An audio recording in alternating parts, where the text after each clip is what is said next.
সত্য পালন। স্পেন দেশের নাম আশা করি তোমরা শুনে থাকবে। সেই রাজ্যের রাজধানী কর্ডোভা। কর্ডোভা শহরের এক কোণে একটা পার্ক বা বাগান। সেই বাগানে একটা বেঞ্চিতে বসে কয়েকজন ছাত্র আলাপ করছিল। তখন দেশে চায়ের প্রচলন ছিল না, সকল দেশে শরবত পানের প্রথা চলিত ছিল। ওই ছাত্রগুলি ধীরে ধীরে শরবত পান করছিল আর আলাপ করছিল। ইবনে আমির ছিল ওই দলের মধ্যে সকলের বড়। সে আইন পড়ত।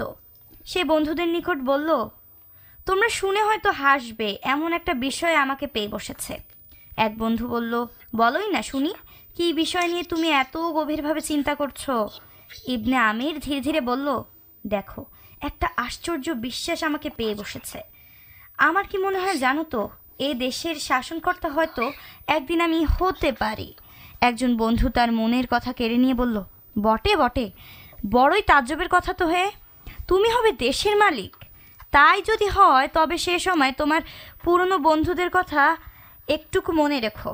ইবনে আমির তার কথা শুনে মৃদু হাসল, বলল, হয়তো আমার এই বিশ্বাস একদিন সত্যে পরিণত হতেও পারে। একজন কৌতুক করে বলল, যদি তুমি কোনোদিন এই দেশের মালিক হও তবে আমার দরখাস্তটা আগে থেকেই পেশ করে রাখছি। এই যে ফলটা আমি খাচ্ছি এটা জন্মে মালাগা অঞ্চলে। আমাকে যদি মালাগার শাসনকর্তার পদটি দাও তবে নিজের ইচ্ছে মতো এই ফল খেতে পারবো।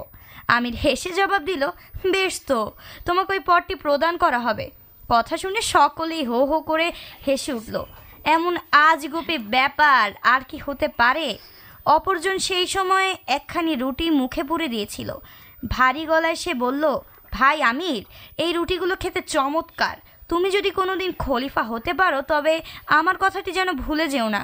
আমাকে যদি বাজারের কর্তা ব্যক্তি করে দাও তবে এই রকম রুটি এন্তার খেতে পারবো, একটি পয়সাও দাম দিতে হবে না। আমির খুশি হয়ে বলল, তোমার ইচ্ছা এমন কিছু নয়, যাক আমি রাজি। এই চাকরিটি ব্যবস্থা আমি তোমাকে করে দিব।